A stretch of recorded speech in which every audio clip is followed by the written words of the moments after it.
I'm looking forward to all the stuff that just came out this weekend. At some point, I'm going to go see Predator and Die My Love as well. So, I want to see Running Man. yeah, that's this coming weekend. I'm excited for that. I haven't seen a new Edgar Wright movie in ages. So, but although you want to know someone who again, in all fairness, I haven't really seen him in anything yet, but if I see Glenn Powell's face one more fucking time, I'm going to shoot him. He hasn't really been in a lot until like the end of this year. Like he just jumped up because of Chad Oh Powers. no. Oh no, no. For the last 2 or 3 years, he's been in every fucking goddamn thing, and I'm sick to death I of it. feel like he took a break. I feel like he took a slight break. Like he took I like a have not quarter. stopped seeing him and hearing his name for When's three the years last straight. time you saw him other than Running Man in this? It was Twister, Uh, then Hitman, and then now he has the Chad Powers TV show. yeah, he had Top Yeah, Gun, he okay. had Twisters and Twisters, he had Hitman were last Hitman, year. Both were last year. Two Top last year. Gun, Top Gun, Twisters, Hitman, Top Gun, he wasn't the main character. anyone but you. I'm not talking about the main character. I'm talking about he's just in it and he's all over the goddamn Okay, thing. Twisters and Hitman were last year, and he was the main character. Anyone but you, and Also last year. Chad Powers, This and year. He's only had two this year. for 3 years straight, I have not He stopped seeing steadily, this man's That is face. but not over. He didn't overpower me. For I me, haven't even seen him in anything, and he's overpowered me. I can't remember the last time I saw someone so overexposed in my life. I mean, it's just I think he's annoying. doing a good job. Maybe if I saw him in something, it would be different and I'd get it. He's like the male Sydney Sweeney. It's like if I see your goddamn face one more time, I'm gonna hit you. Like seriously, I'm so sick of it. He's a good man. I vouch for Glenn Powell. Yeah. I You want gotta I see, you want gotta to see everybody wants him. I want to see one more interview where he talks about how Tom Cruise wished him good luck on his new movie role. I haven't seen enough of those yet. I saw the one where he was talking about being enrolled in Texas University. Yeah. Matthew McConaughey's his teacher. Oh wow. Yeah. Well, Not- probably if he's I in. mean, Now that's probably someone. he is enrolled apparently, and Now everyone's that's someone I'll never get sick of. Who hasn't Um, done shit in years other than the new fucking Paul Greengrass. Yeah. Greengrass, Lost but that's Books. one thing in like fucking 3 years. because he's been writing. He's been doing this. He's been doing the self help thing. True. Green light, baby. Yeah, I'm just gonna warn you guys in advance. My Wi-Fi is gonna be a dick tonight. Because it's windy as shit where I am, and it's fucking up my internet. Damn, I don't know if it's the same where you are, if you have the cold front coming through, but we have it up here. Today's been a wonderful day. It was not. It was normal at first, but tonight we got the cold front coming through, and tomorrow it's going to be in the 30s. I'll probably get it in the next day or so then. Yeah. So, What's the highs like, Jackson? like tomorrow, Give us highest Yeah. to lowest. that's another You're one. the I weatherman, Jackson. like. It is the weather. I'm not Nicolas Cage. What are you talking about? Fair. You're the workman, not the weatherman. But there's no movie about that, Matt. Hey, Jason Statham's doing it next year. Good point. He did. David Ayer and Jason Statham's That's next the movie is The closest I Workman. have. That's the closest I have is Jason Statham. I'll take it. I'll take it. Hey, You Jason have, Statham's growing hair for your role, man. you have Adam Driver. Sam, He's you have doing John. him. You have Adam Driver. Sam, you have John Krasinski, and I have Jason Statham. I thought I was Sean Penn. No, you're because the hollers. Oh, you're right. And I got Patterson, Right. and now, yeah. Man, Yeah. I I'm picking love up what you're the putting down, Jackson. Thank you. underrated movie. I'm gonna take a three-piece with the boss sauce Picture this. and some macaroni and cheese. You just ruined the fucking punchline. Sorry. Are you drinking paint today, Sam? I'm drinking paint today. That's the point. That's the point, and that's what makes me the so point. fucking mad about this goddamn movie. It's the point. How do you hate this movie? I don't think about him in this movie. He doesn't exist, that fuck. That fucking fuck. I am still here for it. Your co-host, Mr. Workman, will not be joining us this week, for I have destroyed him for all time. That's terrible. Can we call it the Foreskin 20 episode? about fucking time. 3 for 3. Now that's really cool. Well, everybody, welcome back to season 3, episode 4 of 3 for 3. We have a very unique episode in which Sam and I picked 2 Asian films, Woo! and Jackson picked Ridley Scott. I'm a nonconformist. Yes, as is Ridley. Is he? Very true. We will see. But yes, we have Election, not the Alexander Payne movie, but Nope. the But Johnny there's a Tone spoon in one. it. There's a spoon. We have Kingdom of Heaven, but not the original, the director's cut. The real version. Roadshow. The real version. The Roadshow version, as Voodoo likes to say. And then we have An Autumn's Tale, which is another Asian film, but set in New York. So it's a little mix of both. Has a wonderful record. You got the best of both worlds. But I'm thinking today that we start off with none other than Sam's pick, which is Election. I feel like that's going to be a good momentum jogger. We've got a lot going on. We've got triad gangs and shit. Yes. And yeah, And we have our first of 2 returning directors to the podcast. Indeed. Since we didn't say it last week, I must say, picture this, my friends.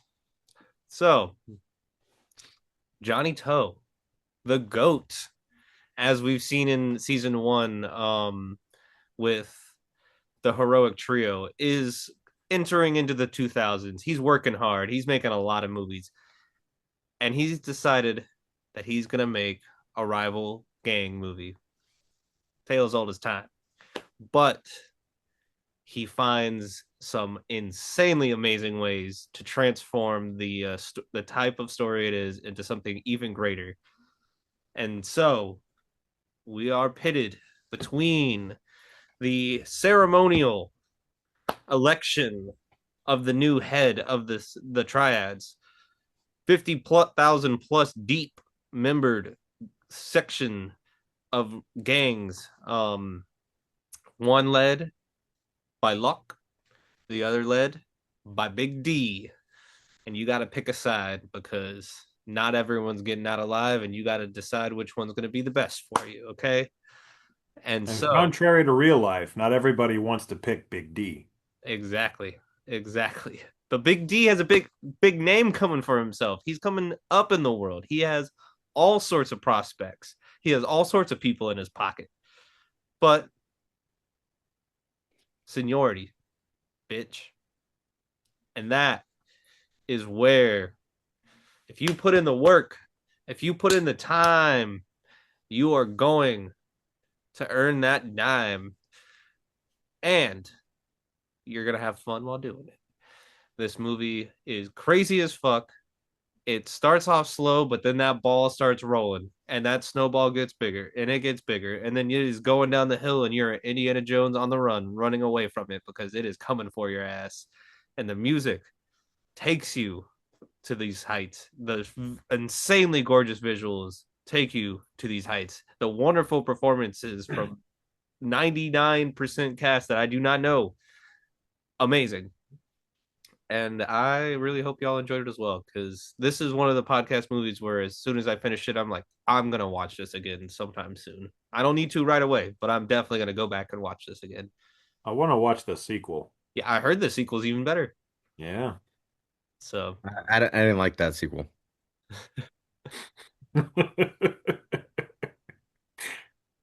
I know Yeah. Bush won, but like, No, we established this. We established this in the comment episode. Gore won. No, I thought we were talking. What about that Sarah Palin one? Isn't that a movie? That's like the fourth or fifth. Oh wait, I know what you're talking. Oh no, I actually don't know what you're talking I about. know what you're talking about. one. It's like Julianne Moore plays her or some shit Yeah. like that. Yeah. Isn't that what it's called? It's That like was election a night. fucking deep can't remember. cut. I have no clue Yeah. what you're talking about. Oh, Jackson, it's crazy. I think I Woody need to look it up. Harrelson And might make be sure. in It was Woody Harrelson. I think is in it. I Is like think he might be Kane. yeah, I think he is. We also must, give a special RIP to Dick Cheney, who just died a few days ago. Fucking R.I.P. Rodnell. Dick. RIP Dick. Dick's been dead for years. Pussy's been alive for a while. There you go. That's my quote for this episode. But Game change is what it was game. called. Yeah. Sorry, All right, game well, I'm change. gonna have Woody to look Harrelson this up is later. in Woody Harrelson. Yeah. Ed Harris. Ed Harris is McCain. Okay, yeah. Okay. Game change. I was talking about game change. I don't know why I thought about that, but the moment you Because talked that's about the Holy election that Shit. matters to you, Matt. That may be the deepest cut of all the deep cuts. Like that, you pulled that out of like thin air. It was election night on Tuesday in the newsroom. Hell yeah. Oh yeah, good point. Yeah, we had a night that night. But yeah, I really hope y'all like this movie. It was a random movie I saw. It was on Tubi like a few months ago, and I was like, this would be great for the podcast. And then season 2 just became what it was, and it's just happened to still be on Tubi. So I was like, we're going with it. Seeing multiple people get beaten to death slowly with blunt objects consistently throughout the entire movie was throwing me off. I was like, do they just not know how to kill somebody? That's how I felt. I was like, because like the one dude in the field, China, you the just dude get from away Kung Fu with it. Hustle, by the way, I want to mention that. The Axe Gang boss who gets his back broken in Kung Fu Hustle before they all come and fuck up the town is in this movie. And I Well, was like, that dude. since we're But getting also, into it, the guy in the woods who is hitting that the is, guy with the log, that guy was an Ip Man. hey, He was okay. the translator inspector guy from Ip Man. See, he's the dude And he's hitting the axe boss. so that was him in Kung Fu Hustle as well. Yeah, I'm 99% sure the dude, because yeah, I was like, he was in the truck, right? Like he was in the truck before he starts getting Legendary. shit Yeah. beat. Well, I Yeah. also have to point out the guy who plays Locke was also an Ip Man. He was Ip Man's friend who opened the cotton factory. Um, Fuck. yeah. That's So we awesome. have several returning vets in this episode. Hell And yeah. just the fact that that dude in the field got beaten to death with a log, and that other dude, when they're like, "You're too naive to be a gangster," and they like close the doors Yeah, on him and start just beating him to fuck death. him. And I'm like, Jesus, can you not just kill a man? Like you got to beat him to death slowly, like bludgeon him to death constantly. But My I favorite love was this movie. outside the car when he's like they're at the trunk and the whole outdoor kind of like in violent moment happens where multiple people get got. I'm also them putting that one old dude in the triad leader, I think he was in the freaking crate, and then just throwing that crate down the goddamn hill. Yeah. Just Oh, like, whoa. damn, that reminds me of the I was like, beginning fuck, where that guy's the getting dude's in the fucked up. car. The car's just going along, everything's fine, and then the trunk pops open and the dude flies out, and that's where he was meant to be thrown. And I was like, damn, that's when the Yep. movie really hooked me. So yeah, I fucked with it a lot in those regards. Jackson, what do you think? I enjoyed it a lot. I really did. I think it's funny. At the start of this year, I'd never heard of Johnny Toe before, and now I've seen two of his movies on this podcast, both of which I very much enjoyed.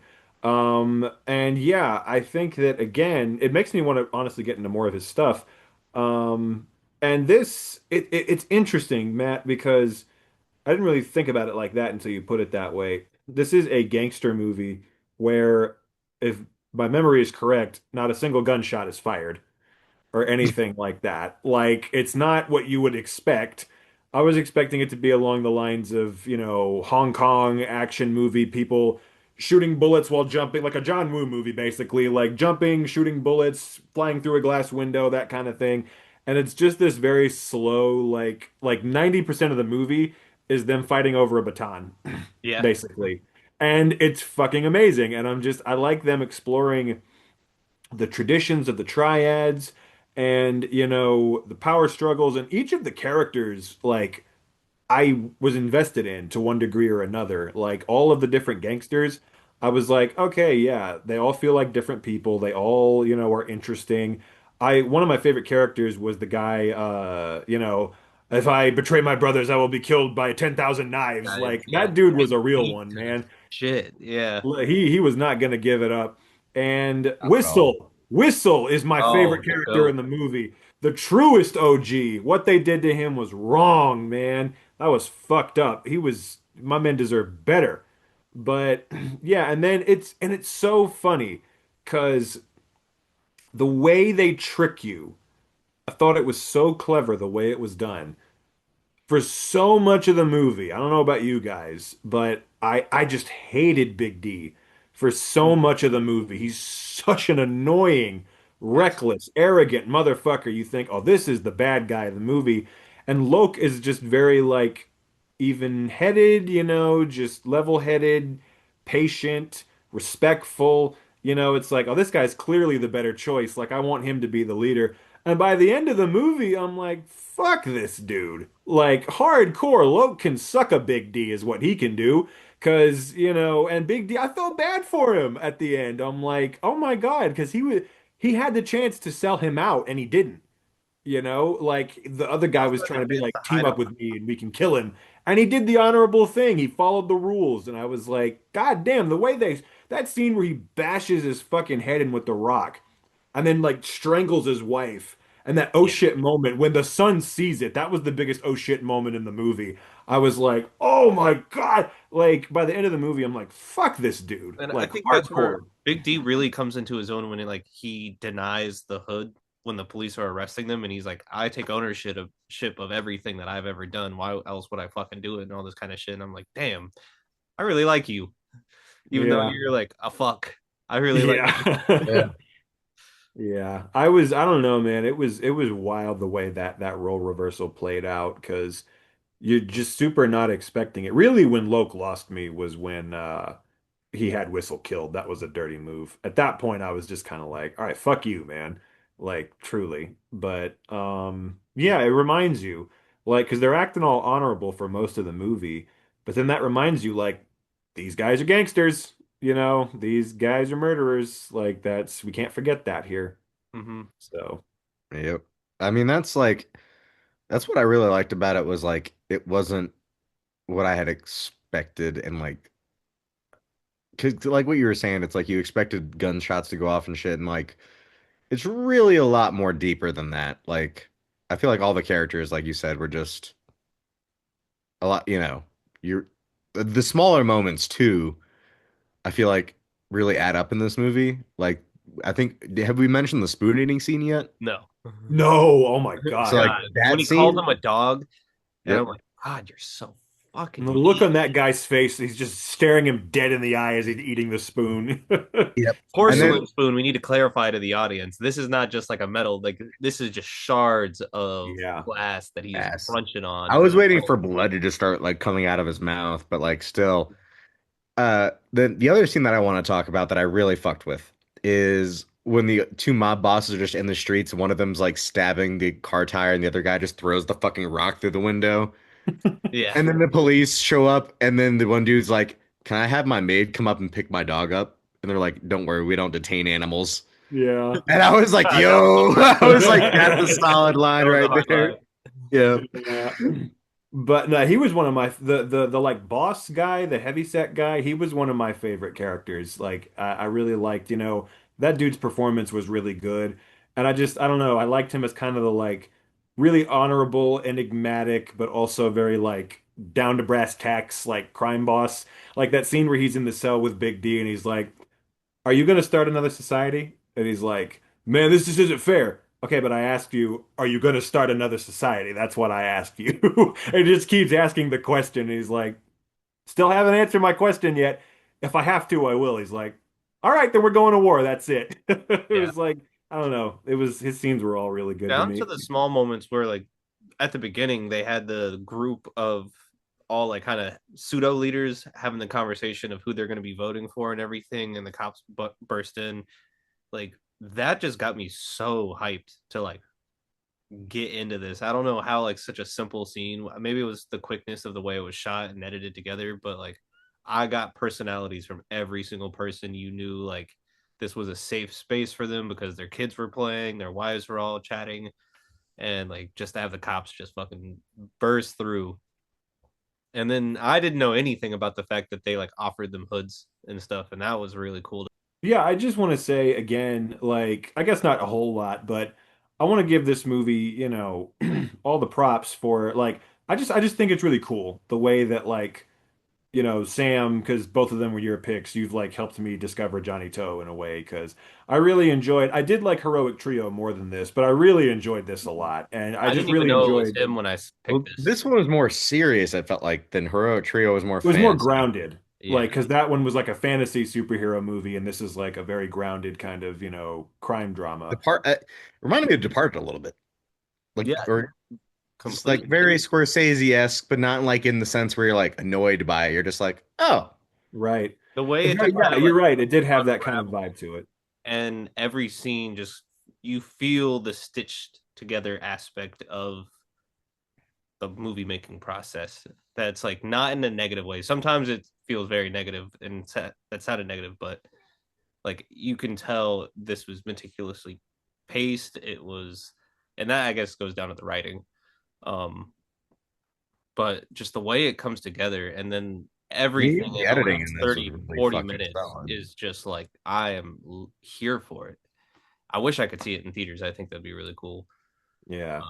But And I'm excited to watch the sequel, and I think I'll like it. I want to see where it goes because I looked it up and like most of the main characters come back for the sequel. So, Hell yeah, except for like a Big lot of them do. So that's pretty cool. But of course, Big D will not be Big there. D got R.I.P. little. Or his Um, wife. yeah, God, the scene where he's choking her out is so No, fucking crazy. it was fucked. And like you said, Jackson, when it cuts to the kid and the kid's just like, "Oh my God," I'm like, And then like, just he just like one of the it wasn't craziest. just like he killed him after the first hit or two, and he just I remember on like the fifth or sixth hit, I was like, I think you got him, bro. He just kept fucking Literally, going. that's how I felt 90% of this movie was like, okay. Like, how hard are we hitting here? Is like baby taps or something? Why are these guys still alive? Yeah. I mean, yeah, good old Whistle. He got run over by a car and he survived that. But then they Bad got rid of him. motherfuckers. That's all this movie was filled with, was bad motherfuckers. That's exactly right. with Even, yeah, cool like the names. lowest rung guy in this was still a bad motherfucker because that's what you got to be in the Wu Song triad. Mm-hmm. Mhm. Not to be, this isn't the Wu-Tang Clan, this is the Wu Song triad. So, and just like the Wu-Tang Clan, they ain't nothing to fuck with. Mhm. So, Amen. as Cream, baby. Cream. dollar bills, y'all. Funny enough, Jackson, though, this has also kind of been like an exploration for Johnny Toe for me as well. And so I'm really excited to just crack open that fucking can of worms. I also have to point out the And beer. fact when I saw Yeah. the name Amen. Tony Lung in the credits, I Amen. was really excited. And then I found out, oh, it's not that Tony Lung. It's a different one. Different one. I'm glad you There brought up the are two, credits, Jackson. apparently. Jackson, I'm glad you brought up the credits. Sam, you know what I'm talking about. I know exactly what you're talking about. Did you notice, Jackson, that there is somebody named Jackson Ha? I did. And And I that's said, what, I took a picture of that and I no, sent it to Sam and I said, when Jackson makes a joke on the podcast. no, my joke, because I saw it too, and my joke was when I'm arguing that Southland Tales is a bad movie, that's what you say. Jackson, ha!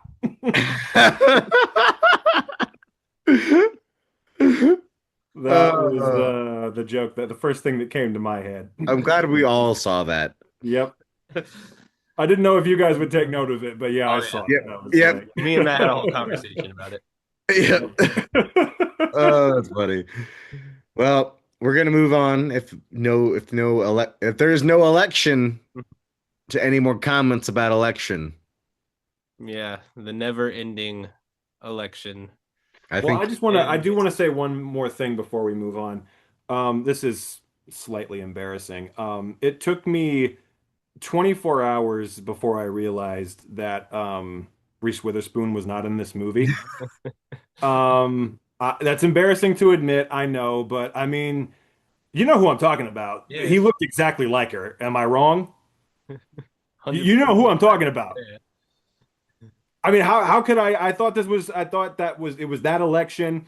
I thought, I didn't realize I looked it up Did afterwards. I it was like, pain you oh, to find that out? wasn't Reese Witherspoon. And now I'm embarrassed. But are you talking about the spoon that got eaten because you wanted to eat a stop talking spoon? about acting like you don't know who I'm talking about. But anyway, Very hard derailment. Did y'all see the American Psycho deleted scene with Reese Witherspoon? mm-mm. Mm-mm. It's good. It's short but good. Oh my god, my cat just bursted through the door. That's what all my girls say to me. What? It's short but good. Sorry. And before we transition, the election scene, which we have not talked about actually, is one of my favorite scenes of the whole thing, where they're all gathered together and all reciting and everything, and it was just really cool how that happened. Yeah. Here, that is literally what my fraternity shit is. That is exactly how that shit goes down. That's exactly the way we do it. It was freaky as You guys fuck. are the triad. Just like the If American. either of you betray the other, you will be struck down by 5 thunderbolts. Yeah. And killed with stabbed by 10,000 10,000 knives. Matt, is that an X2 shirt? Yeah, it is. Oh my Oh, god. shit. We still don't talk about who's in this movie. And it's a Dr. Pepper themed That's a banger shirt. X2 shirt. Faceless ghost. Yes. How are you going to watch Avengers Doomsday? I'm not. Cheat code. Not gonna spend my money on that shit. Can't see Alan coming if you don't watch the movie. Exactly. I'm gonna be home Alan coming all over myself. Fair enough.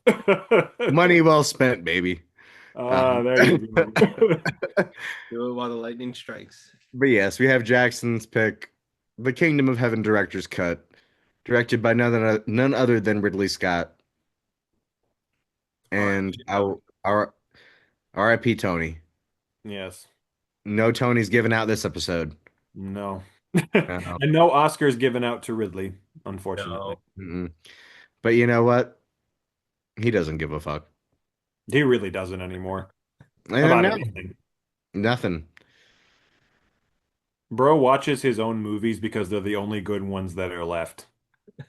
You know, the only person that could say that is Scorsese. I was gonna say Kevin Smith, but Ridley Scott said those words. I know he definitely did. He did. Yeah. He said, I just watch my own movies because everything else is so shit now. I'm like, okay. What about your brothers, asshole? Yeah, exactly. Yeah. Watch Last Boy Scout, you fuck. Sorry. Watch Domino, god damn it. Hell yeah, watch Domino. But yes, my pick was Kingdom of Heaven. Our third, I love how this has become a tradition now. At least once a season, we got to get Ridley on this podcast. This is our third time. And it was around this time last year, I think, that I picked The Duelist. So we're bringing it full circle. So, yes, Kingdom of Heaven, the 2005 historical epic with a giant ass cast that we'll get into in a minute. If you can, ladies and gentlemen, what I want you to do is picture this. It's 1183, and you're in Europe. Who are you? You're Liam Neeson. Smith. Say what? Fuck. No. Sorry. No, I was almost right. Not yet. Sorry. Wrong movie, right actor. Keep going. But you are a blacksmith. But your name is not Will Turner. No. It is Belaine. Because Orlando Bloom at this time could not stop playing blacksmiths who are drawn into adventures. Apparently. With long hair and longing eyes. Yes. Great. And the most fuckable face ever. Katy Perry agrees. Katy Perry agreed up until recently. Yeah, until recently. Justin Trudeau be damned. She still agrees. That's right. I forgot. That's fucking wild. That's wild as shit. Both still better than Russell Brand. But anyway, you are. You know, you're right. Sorry, I don't cut that. I'm gonna shut the fuck up. You go. But you are a blacksmith, and you are just dirt poor living in this village in the middle of the Dark Ages, during the middle of the Crusades. And your brother, or your half brother rather, is Whit Sheen, Charlie, Mike Martin? No, Michael. Yeah. Michael Sheen. But a scumbag nonetheless. He is an evil ass priest greedy, evil, ruthless, overly pious, and he buried your wife. Your wife committed suicide Don't do it. because of your stillborn child, and it was just terrible, terrible circumstances. And you're grieving, and Michael Sheen is burying her on the side of the road. And as he's burying her on the side of the road, who comes into town? Matt, you're about 5 minutes too early. Liam Neeson. Liam Neeson comes to town. He has a And specific set of skills. he does. He has one particular skill that he has Sweating. is sweating and I sounding sweat in like every episode, every scene in this movie. sounding like Aslan and Yes. convincing Orlando Bloom to come with him to Jerusalem. Why? Well, because he's his long lost son, of course, and he wants to make things right. And everybody is going to Jerusalem to make a better life for themselves. And so that's what he does. He leaves, he throws Michael Sheen in a fire, Yeah. and kills Rightfully him fucking brutally. so. The goddamn fucking Rightfully servant. fucking so. Because Ripping Michael that Sheen, necklace off her neck. yeah, fucking bastard ass motherfucker. I saw him in Tron Legacy recently, and he was a bastard in that too. So, Wait, Michael Sheen's in Tron Legacy? he sure is. I haven't seen any of these movies in so long. He plays the He's sleazy like fuck at the nightclub. Yeah, he's like the. I need to choose I need to choose Midnight in Paris so he can also be a sleazy fuck. He's a sleazy fuck in that too. You're right. God damn, and in just so many other things. Wow. But like I said, just if I'm gonna be related to a Sheen, it's gonna be Martin. I'm just saying that. Not Charlie? Maybe Come just on. to make me Charlie's look great. better by You don't want to share comparison. DNA with that. No, I don't. But He didn't have sex with the men in the way you think. I think he did, man. That's what he said. He said, not in the way you think. I think he I know did. I said that, but it's not in the way you think. Oh, that was the funny. I will say this. I saw a Charlie Sheen interview, and he said the funniest shit ever. He said, I woke up and I called them, and they were like, he was like, where am I? And they were like, you're in Idaho. And he's like, funny. My last memory was Iowa. And I'm just like, literally, only Charlie Sheen can say that, and it's like Pretty much. fucking dead Yeah. killer comedy line. I was like, you know what? Because he's telling the truth. Yeah, that's where I'm just like, you know what? Kudos to this man. I don't vote for him. Yeah, kudos to this man for giving like I won't put him in 500 office or women anything, HIV. but hey, I want to elect him. yeah, I won't Yeah. elect him. I just I want to would make elect- that clear. I would elect his dad on the West Wing. Yeah, However, I'd elect the Sheen, not Charlie. yes. Yeah. Actually, shout I out wouldn't to- elect Martin Sheen either, but it's okay. Yeah. But in any case, Michael Sheen, he got to go. He got to get tossed in the fire, if you know what I'm saying.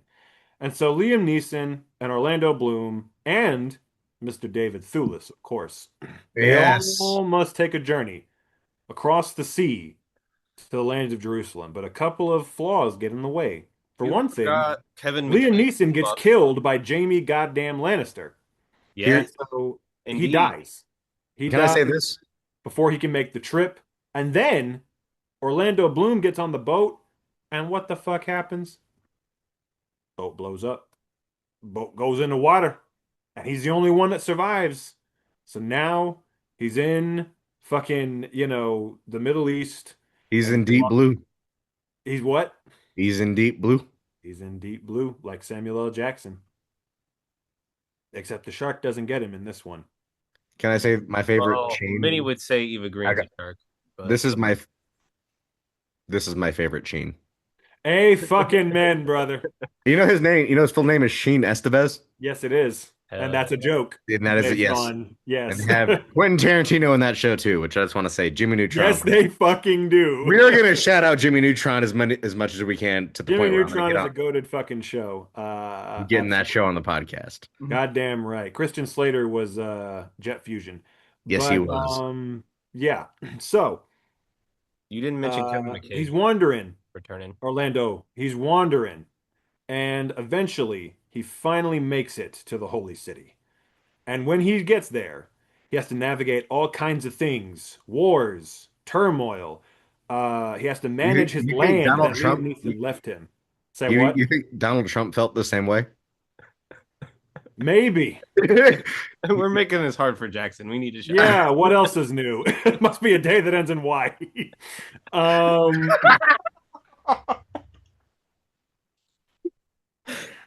All right, uh, Keep we're that talking in. about peace in the Middle East. You gotta like give me a break here. yes.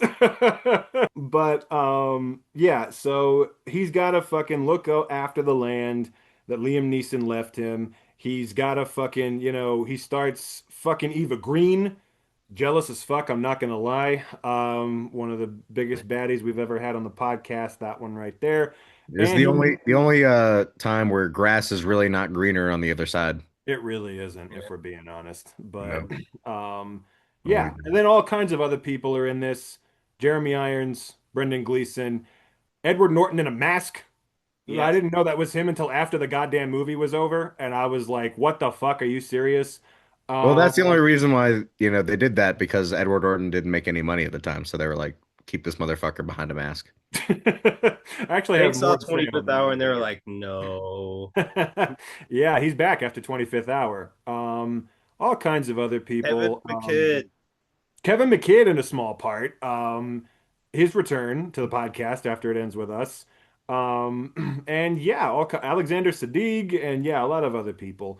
Fucking, this movie is wild as shit. The director's cut is the only true cut. What did you both think of Kingdom of Heaven? Matt. Well, I'll say this. I think I've only seen this movie. This is going to be a running joke on the podcast, apparently for this season, because apparently you guys choose these movies. This is one of the few movies I think I've only ever seen on fucking TV. Like I've only seen it on TNT or AMC or some shit like that, So and you it's not not the only director's saw cut. the shitty theatrical version, you saw the shitty theatrical version with commercial breaks. Yeah, And like and the censored. cut, like literally the whole time I was watching this movie, I was like, I didn't remember this being so violent. Like I didn't remember this being so gruesome. Like when they were just slamming fucking hammers into people's heads. Yeah. Granted, this is nothing new for Ridley Scott. Like this is all on par for him, in my opinion. But when I was watching this, I was just like, fuck yeah, dude. I was like, I knew this was going to be a better version than I'd seen before. But like, not only was I fucking with it in that sense where I was like, this is just hardcore, but like it made more sense that I remember it making, which is the consensus. But like still, I hadn't seen it in so long that it didn't really click like that because I wasn't like, oh, this did, I remember this not making any sense. It was just one of the more things where I was like watching the movie and I was like, why do people not like this again? And the only answer I had was they saw the director's cut, or not the non-director's cut, I mean. And I'm like, yeah, because if you see the director's cut, it's not a bad movie. It's pretty fucking good. It's hard as hell and it delivers. Uh, I cannot say I've seen. I don't remember it enough to like have a full opinion on it being different. I just remember watching it and being like, shit, this slaps. So, Sam, I'll let you take it away. The thing that is, I know, significantly different is the first like 30 minutes of the movie is condensed down into like 10 to 12 minutes. And it's absolute bullshit, which is how I found this movie originally. Was my brother and I were watching it on TV, and my brother was like, fuck this, and asked me to find him a copy of it on Blu-ray, and we watched it together, and it was fucking crazy because it was the director's cut. And it was I really am so happy I got to rewatch this again as well, because I forgot how visceral some of the like imagery is at points. And it's the return. We're starting to hit our piss era on this season as well, where we have movies where people are taking a piss. But that dude got it way worse than a lot of other people on this show. And like you, Jackson, the first time I saw it, I didn't know it was Edward Norton. And then going in, I was like, I remember Edward Norton being in this, but who the fuck is he? And then when the King showed up, I was like, oh my fucking I God. spent the whole movie trying to. I'm like, I know there's a famous actor under there. I just can't tell who it is. But yeah. And I favorite shot in the whole movie is when Eva Green is Britney Spears in herself and like has her hair all cut up and is looking in the mirror, and her face just kind of like morphs into the Edward Norton face, and it was just like, oh. That was beautiful. Yeah, that Damn, was this is amazing. so good and That just was gut God tier. wrenching. And Yep. every person just does their job. Like Scott's one of those directors that like you come to set and you fucking throw it all in there, and we'll get into it completely. But Brendan Gleeson's end scene had one of the hardest lines where he was like, "Kings don't kill kings" and all this kind of stuff like that, and it was just like, what the fuck? This is so crazy, and why he spared his life and just executed everyone else. And it's hard not to like this movie. It's long, but I One of like it's hard not to like it. my favorite final line was his like servant friend, like dude. I don't want to call him that necessarily because like that sounds derogatory because like he was awesome. But when he's like, if God didn't love you, how can you explain all that you've done? Mm. That was I a don't know. hard I was line. just Yeah, like, that yo, was I was That like, was a hard fucking line. yeah. And I was like, okay, this movie is fucking solid. I can't, I don't get people who don't like it. Yeah. it just has Um, to be that they haven't seen the right one. yeah, I mean, truly, like, and it's not the first Ridley Scott movie where this is the case, where Blade Runner's the same way, where the directors, like, there are multiple cuts of the movie, and the, theatrical cut is not the one. Like, this is the definitive version of this movie. And it's funny, Sam, I had a very similar experience to you the first time I saw it. I watched it, I can't remember where it was. It was on one of the movie channels, like, I can't remember if it was Stars or HBO or what it was, but it was on one of those, and I was like really excited to watch it because I've always wanted to see this movie. And I thought it was the director's cut, but it was the theatrical. And so I got about maybe 10, 15 minutes in, and already I could see the problems. I was like, what the fuck? Like, You it already was had Liam it Neeson was there. very clear that a lot of shit Yeah. had been cut out because in the theatrical version, Michael Sheen has no lines until his death scene. Like, Mm-hmm. you see him on the road, like by the grave, he has no lines. You see the scene where he like brings Liam Neeson to him and he's like, here he is, here he is. And then That's just like 30 The minutes fact in. that he literally like is speaking in the first 10 minutes of the movie is like Michael Sheen talking. I Like know, and literally like it he is has a literally him opening the major movie in the with first all like of his 20 lines. in the first 20 minutes or so of the movie, he has a major role. He's like the impetus behind Orlando Bloom leaving and Yeah. like, the reason he's so miserable. And in that version, I remember like when he killed him and threw him in the fire, I was like, what the fuck is going on? Why did he just kill that dude? Like, what the hell? Like, this doesn't make any sense. And I could clearly tell him, like, clearly Michael Sheen had way more scenes originally that got cut out of the movie. And then watching it again here, I'm like, yes, he has like way more development and screen time that, and it's one of those things where, because I was reading about it a bit, of course, the studio executives at the time told Ridley Scott, they're like, no one's going to watch a 3 hour movie. You got to cut it down to 2.5 hours. And it backfired because the movie didn't make, I mean, it made a decent amount of money, but it didn't do what they hoped it would. It didn't do Gladiator numbers. So, It was like I will say this, like it was hard as fuck. yeah, Like it was hard as fuck and I not like not in a bad way hard. Like I mean like this movie is hard like with the fucking dude with the goddamn arrow through his neck and shit yeah, and just like keep like I was like what just let him cook. The yeah. studio should just let Ridley Scott cook on this one. God damn it. Unfortunately, people keep making that mistake of not letting him cook. Like on Blade Runner and like on, some of his other movies that unfortunately were hampered by the studio. But yeah, so for me, this movie was like I really liked it a lot. I didn't think it was like amazing or anything, but I did really like it a lot. It was insanely well made. Like he directed the shit out of it, the attention to detail, the costumes, the scope of it. I was really invested in the story. All the performances were great. The production design, just, the way every setting looked real and lived in, and just, it was immaculately well made. My only gripe that kind of, it's the one thing that kind of kept me from loving the movie as opposed to liking it was Orlando Bloom's character was just a little too dull for me. He was just a little too bland, a little too generic.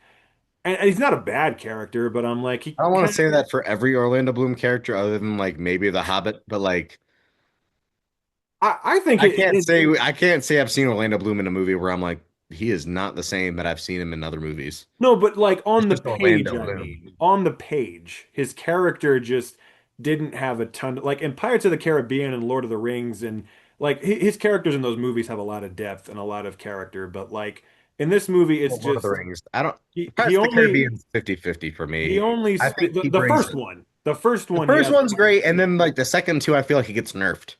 Yeah, a little bit. I mean, the third one just makes absolutely no goddamn sense in general, but you know, it's I still love the third one compared to like 5 and 6 That would have been a yeah. good I one for mean, the threequel or as well. 4 and 5. I I mean, my fuck bad. with parts of three for sure, but it makes no Three goddamn sense was, I mean, you got whatsoever. to end it on a some level, and I feel like the third was still a good cap off. I But we'll get haven't there. seen it in ages. I mean, Yeah, I don't know how I I'm feel with about it you now, on but Chow Yun Fat. Chow yes, Yun Fat. we'll get Chow to Yun later. Fat. Yun Fat. Yes. But no, I mean that was my thing. I'm like on the page, he is kind of just the generic protagonist. He is just kind of like he only says kind of what he needs to, and they don't really get to me that much into like who he is as a person and everything. Like they kind of do in the first 20 minutes, and then after that they just leave it. I think And once it really gets to Jerusalem, that's when his character really started to just kind of be a back burner for what's actually happening. that's what I'm saying. Like the driving force of the movie isn't him, it's the events that are taking place. Yeah, so, you know, it's it's definitely that was my only major kind of gripe with it. Like what kept me invested wasn't necessarily him, it was the story. And I just felt like every supporting character was more interesting, like, you know, whether it was Eva Green or Liam Neeson or Brendan Gleeson or Jeremy Irons, just all of them were, and someone I can't believe I haven't mentioned yet, Martin Sokus, who was fucking just so hateable in this and was such a great character. And, you know, I don't know. I did like it a lot though. I really appreciated the epic scope of it. It was just like massive movie. I loved just, you know, the story they were trying to tell and just like kind of, you know, I know it's not really accurate to the real life people in history or anything, but just learning more about the time period was interesting to me and just like, you know, going on this adventure set in this time was pretty cool. I needed We it. have less than Can, a minute. can I say this? Like, I feel like Ridley Scott's the only person that can just casually do an epic, have it get cut down and fucked up, and like just continue on with his career, not have it impeded at all. Derail. Yeah. Yeah. Yeah, he literally didn't Let's derail his career at all. yeah, so I think again, like aside from that one major flaw, everything else in this movie, a lot of the supporting characters, and really the moral of the movie, and it is not the first time, I see now why they cast her in Casino Royale. Because the moral of both of those films is don't fucking trust Eva Green for shit. She'll screw you over and ruin everything. Potentially. Hey, The the light lights agrees. agree with you. The light agrees. The light agrees with me. I said, yes, sir. The light agrees. Yeah, and that's interesting because she really, if you look at it, the whole thing is her fault. I stand by that. She just fucked everything up at the end there. Well, And you so think did Orlando a little bit too, in fairness, because they gave him the chance to be like, "Hey man, what if right now I let you marry my sister and we kill Martin Sokus and you just, you know, are the head of the guards and shit and, you know, he says, "Well, no, because I don't want to kill anybody or anything." And I'm like, "How honorable! The fucking kingdom is destroyed by the end of the movie, you dumb fuck." But so it's his fault a little bit too, I'm not gonna lie. But she's the one who Fair. fucking uh, poisoned her son like a psychopath and who well, you handed the kingdom over willingly to Martin Sokus, and I'm just like, why? yeah. Literally, what the fuck is wrong with you? Like, honest to God. Um, he Um, was the cause of the leprosy, though, right? what? I thought Sam's accusing people of things again. well, no, I kind of got the vibes that like she gave it to Edward Norton, which caused it, which then she passed down to her son, which became like. Well, how did she No, not? I How did guess it she would give it be. to Edward Norton? Yeah, she doesn't look like she had leprosy. Fair. Okay. She didn't I was give just birth to Edward they were Norton. It was bugging. her brother. Oh, okay. Leprosy is not an STD, Sam. Yeah, you can't catch it or give it to somebody. Sorry. Because I'm just imagining like Eva Green only having leprosy in her pussy. That's what I was thinking. Right, Of all the sentences that I have heard on this show, that might be the most out of pocket, and that is It's considering not out of everything. pocket, apparently. If Sam was thinking it. Like, I am verbalizing Sam's thoughts here. Okay, we're not. This is a double whammy because it's not just me. Oh my God. That is literally what I was like. I was like, is Sam saying that leprosy is an Sam, if STD? you don't use that in the trailer for this, I'm gonna kill you. We just have to have. We have to have. You cannot cut me out for my explanation. Oh my You can't God. make it look like I'm unhinged like that. Oh Lord. That was wow, a sentence that was just uttered on this podcast. But yeah, no, just for all you Don't boys, mind me. for all you boys and girls out there, no, leprosy cannot, it's not an STD, it can't be caught or given to other people. You're born with it. And guess what? Only Jesus can cure you of it. Yes, very true. As the Bible told us. If Jesus doesn't cure you, then Eva Green will pour a poison into your ear that kills you. But yeah, I really appreciated a lot of the fight scenes in this too were very good. Like that scene where Orlando Bloom is just fucking up the whole cavalry when they come to storm Brendan Gleeson's place. That shit was wild. Just a lot of the fight scenes were very, very well done. A lot of just, the scenes of just them discussing shit. Like Jeremy Irons and Martin Sokus just going at it was just a lot of fun to watch. And all of the actors were really pulling their weight. The dude Ghassan Massoud, I want to say is his name, who played Saladin, bro, was one of my favorite parts. He was really great. Alexander Siddig, who's a very underrated actor, he I was love the great. shot of his face when they're like destroying the siege towers and they're like toppling over and killing a bunch of people. Like his like I read genuine. apparently they built real towers just to do that for that scene. Yeah. Should I just stop talking? Sorry. That one was a silver platter Yeah. to me. Well, in any case, it is interesting. It was an interesting time. Yes. You can talk about the movie. I will not say No, you guys go ahead. I was It going was to talk about interesting. 9/11. I'm just I've going to said stop. everything. I've said my piece. Okay, Sam, I'll let you say your piece. I've said my piece.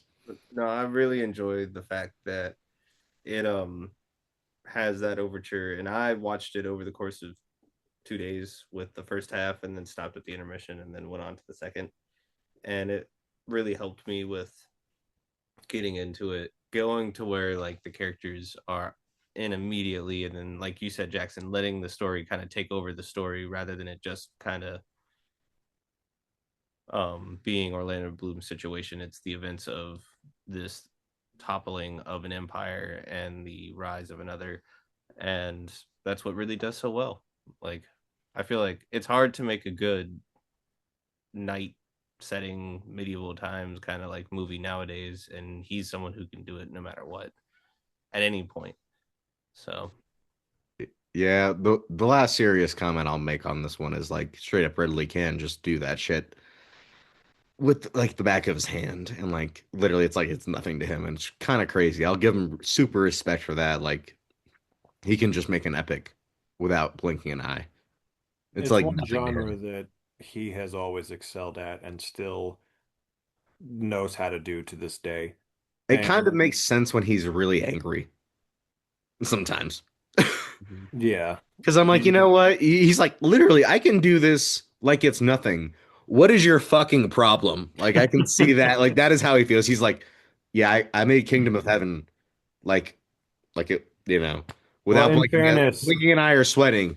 What the fuck is anybody else, any other director's problem making any movie ever? yes, but also he made Gladiator too, so And he did that with Blink. Like he literally barely batted an eye. He did that between Napoleon and fucking Last Duel. Yeah, well, it shows because the And movie it sucked ass, but sure it did. He just doesn't like he's like, yeah, I'm making it. And like any other director, Gladiator 2 would be like a huge thing for them. For him, it's just like eh. well, Maybe yeah, that's and the issue. his Is cinematographer It- his cinematographer John Matheson, who he used to work with all the time, who he did Kingdom of Heaven with. He hasn't worked with him for a long time, but he came back to do Gladiator 2. He said that he did a whole interview where he talked about, yeah, he's just gotten really fucking lazy since I last worked with him. He just that's in basically see, to like me, it's basic like the like fact that Ridley Scott is considered lazy when he's doing this shit. like he based well, Gladiator 2 was a lazy cash grab. That's it felt like one of, Again, you know, what other director could have done that movie better that wasn't like a big name director? a lot of them. I mean, A most big maybe name director. a lot of them. Like I that budget, you just can't handle that budget just calmly. Most people would have had the wisdom not to make the goddamn thing in the first place. Well, But sure, that's a whole thing. Is like, can you, should you, no, you shouldn't. Fuck when it. I'm talking about his current, you know, epics, period epics, I'm thinking more along the lines of The Last Duel and, you know, stuff like that, which genuinely is one of his best movies, but I think I feel like he did that with the same effort of Gladiator too, in my opinion. He just got the lucky with Ben results Affleck were and Matt much Damon better. The being results were there. much better that Well, yeah, time. he had Matt Damon and Ben Affleck and Jodie Comer and Adam Driver and also Matt Damon and Ben Affleck writing the script. Martin He had like Sokus was in that too. yeah, he had like such a I don't know. that's I cool. feel like I'm just saying Ridley Scott's on the same like he just I don't know. He's on a different level, so I just understand like his anger sometimes where he's like, I'm using half of my effort. Why are you guys And complaining about indie I do films? agree. I do agree with you.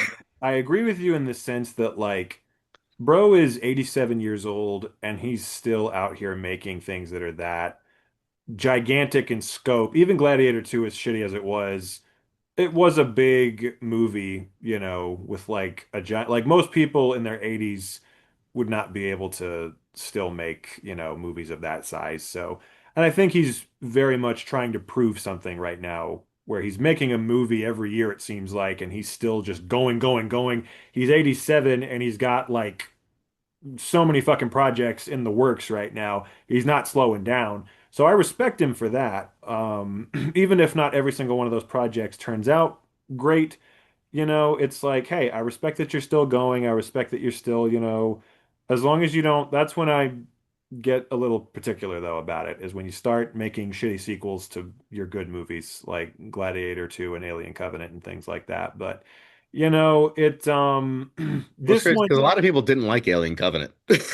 understandably it's a piece of shit, but you Oh, know, oh, you were saying Alien Covenant was a good movie. yeah. Because I was like, I would start with Alien Prometheus, but Prometheus was a good movie in my opinion. Prometheus is yeah, I didn't it's hate it. I was like, okay, this is I a good. enjoy Prometheus, but it's a really stupid movie for a lot of parts, but you I have to know, rewatch it. I haven't seen it in a long time, but it's a like, I didn't hate really it dumb though. movie for a lot of it, but it's weird because it's also really good at the same time. It's very strange, that movie. But this one, you know, it reminded me a lot of Body of Lies. Like where it was like I really liked Body of Lies, I just didn't love it. And again, it was because the script at points was just a little like, all right, this doesn't have a ton of like character depth, but it's an interesting story. And, you know, this one in particular, I just loved again, just the size and the scope of it and just the story they were telling and just, you know, I really admired what he did with this. Like he told a big epic story and some of the shots in this fucking Gotta thing. have a Gleason. Yeah. Yeah. Brendan Gleeson I'll killed say, it. and Yeah. can I say, I mean, I mentioned this before. The brutality in this movie is just so fucking harsh. It is. Like Yeah. when I can't remember who gets their Knock it off. fucking like axe through the head. Oh yeah. Like at that one point where it's just like, Yeah. and I was just like, God. One thing I gotta say too, just shouting out the actors. Jeremy Irons was a real standout. I think probably my favorite character in the movie was David Thewlis Yeah. because just he had some of the best lines. One of my favorite scenes in the movie was him and Orlando Bloom talking, and Orlando Bloom's like talking about religion, and he's like, being a good person and having faith is something completely different from religion, Like when I hear the word religion, I think of a bunch of fanatics like, doing insane things, and it's like that doesn't have anything to do with God or having faith or being a good person. What you do, is different from that. He said, I've seen too much religion in this world, at this point in time. And I'm just like, God, that whole speech he gives when he's talking about that, I was like, God damn, like that was hard. Like massive props. 100% agree with you on that one. Yeah. That hit me hard too. I was like, yep. Yeah, there's Yeah, just so many good lines in this movie. a and lot. it's just constantly moving through all this kind of like story and characters and just details, and you're going from place to place to place, and it's hard not to just fucking hunker down and be like, I'm here. I'll tell you this much. I started this after work at like 12 in the morning, knowing that it was a 3+ hour movie. And I just cruised right through it because I was locked in the whole way through. I will say, Jackson, Yeah. fuck you. I didn't know it was a 3+ hour movie with the director's cut. I figured like 2.5, maybe 2:45. I literally threw this on at 7 p.m. at night. And Sam's Voodoo, for some fucking reason, decided every 10 minutes it wanted to buffer. No offense to your Voodoo. Damn. Because I checked my Wi-Fi, it wasn't my Wi-Fi. Every 10 minutes wanted to buffer. So this took me till 10 p.m. at night, 10:30 almost, to finish from 7 o'clock. And I was just like, there, when it was freezing, it freezed from like, I think an hour and 56 in to 2 hours and 20 minutes in every 10 minutes. And then it got And every time I was like, oh, I'm very far into this movie. And then I would check into the time when it froze and I'd be like, nope, nope, nope. And then I will say this, the last like hour and a half passed by so fucking quick to the point where I was like, okay, this is the end of the movie, right? And then another scene would happen and I'd be like, all right, what's going on here? And I just kind of like, it was funny for me because like the first hour and a half was really like I was so locked in, and then it started buffering, and then I kind of started getting out of it a little bit where I was like, okay, we're here. What's going on? Why is it buffering? And also like, Jesus Christ, I still got this much time to go. And then the last hour and a half just blew by. yeah. And Yeah. maybe if it didn't buffer, I wouldn't have even noticed. But like the buffering did like break the movie in half for me a little bit.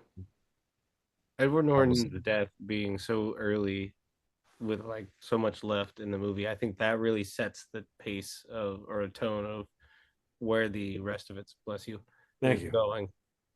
And it almost not becomes a different movie, but it really morphs into something different than what it was before. 100%.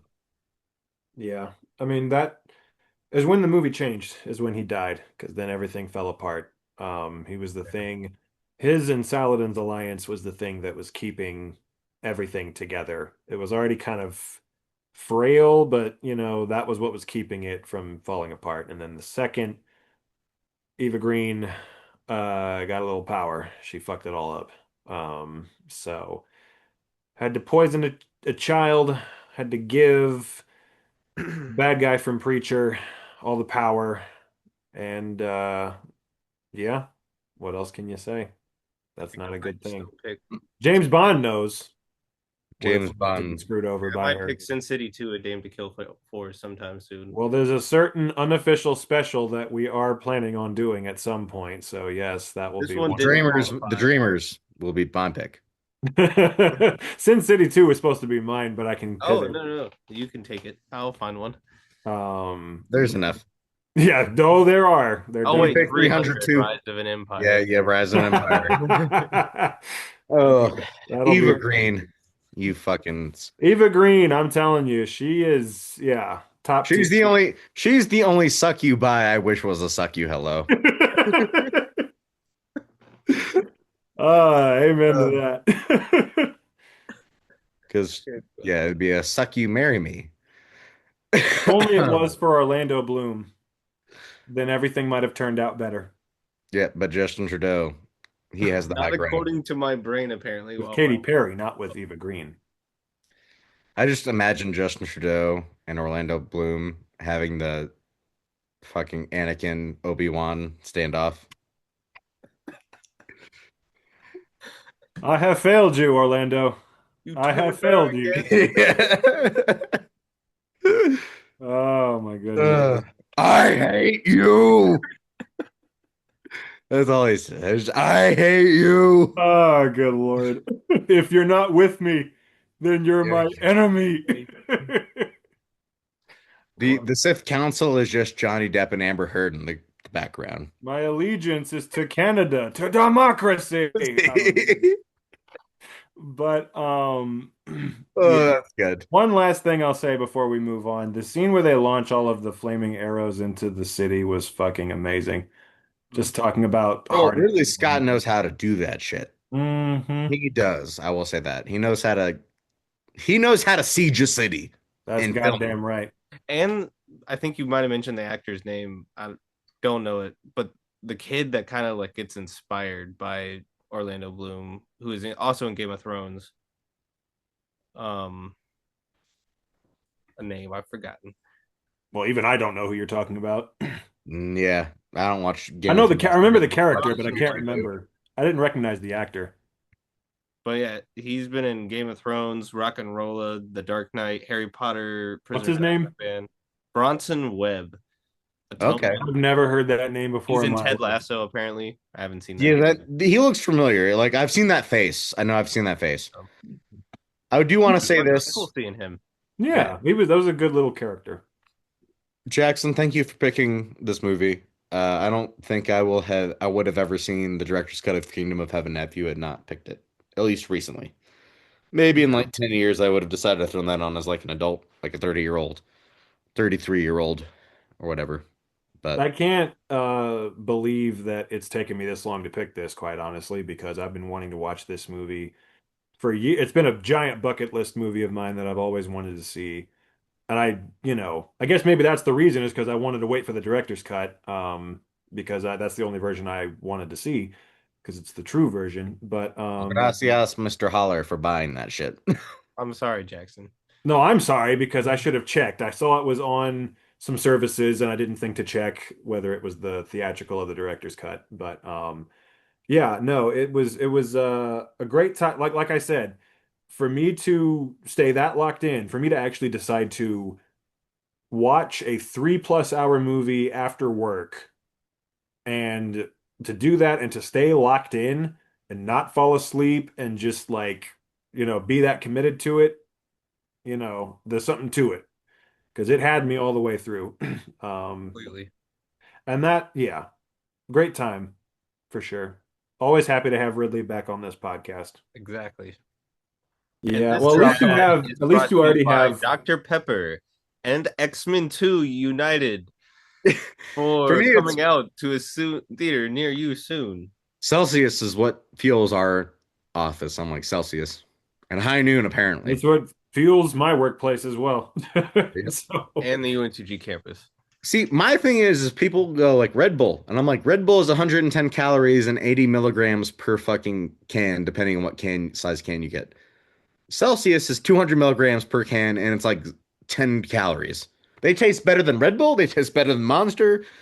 No offense to Sam. I know Sam likes Monster, but they taste way fucking better in my opinion. I think They are my energy drink. You're saying it tastes better than Brie Larson? The White Monster? Well, that's the only White Monster I haven't tasted yet. This is my white body. I don't want to taste that White Monster. You know what? The White Monster I want to taste is Sydney Sweeney. I don't really want to taste that one either, to be honest with you. I do. You're not alone. A lot of people do. But I'm not going to buy the bathwater. Good. That means you're smart. Yep. But you'll buy the jeans. I want to be there during the process of them making the Sydney Sweeney bathwater just to see how they do it. Well, that's the only worthwhile way of seeing it. Like that's that. No, not even because of that. Like I literally just want to like she can be in a towel the whole goddamn time. I don't care. I just want to see the process of like how do you make this? Like what is it wouldn't matter if she was in a towel. I've seen Euphoria. Good point. It's not the visual that matters at that point. That would be like if they said Angelina Jolie is selling bathwater. So what? I've seen fucking hackers, bro. Yeah, yeah, good I point. don't care anymore. You can tell me it's her bathwater, and it's probably not. That's what I'm saying. I want to see what the process is. If it's like, okay, first of all, is this real? And second of all, how are you extract? Like, what is? I need to know. I need to know. It's Like, probably like They're gonna one lock her drip in of a giant bathwater per size. soap, maybe. yeah, Like half a drip of bathwater per soap. And it's just whatever soap Dr. Squatch wants to put in that shit. It's yeah. Dr. Squatch, right? Like, I'm not wrong about that. I don't know. Could be a photo shoot that happens. I figured it's not like multiple bathwaters. It's just the one bath she took. One, so like there could be evidence. Oh no, like my image in my head is she keeps taking baths, and that's how they keep packaging the water, and they keep just shipping it out after each bath that she takes. That's what Well, her I'm. bath water isn't fucking useful if it's like bath water that she's taken after each bath because eventually she's just clean. I don't want her clean bath water. So you want the dirty bath water? If she didn't just come off set, I don't want that shit. She needs to come off set, not just of any movie, of Christie, the new one. Well, that's what it is. I'm not saying she's taking but this is why I need to know. Is she taking a bath every day and then packaging the water? Is it just when No! she comes off of a film set? Is it just like once a month? Like what is it that we're doing here? I need to know the process. Literally just out of morbid curiosity. I want to know how this is being done. Scooter Braun's gonna come up to you and just fucking jack you up and be like, shut the fuck up. Is she with him now? Yeah, she is. Are you shitting me? Yeah, Scooter Braun. Wow. That's how you know I have a shot. Well, I mean, it makes sense. You Sorry. know, he clearly has, sexual desires towards young blonde people. So why do you See, think he made Justin Bieber famous? I fear Jack Antonoff. I think Jack Antonoff can fight. I think Scooter Braun's gonna hire 5 guys to fuck me up.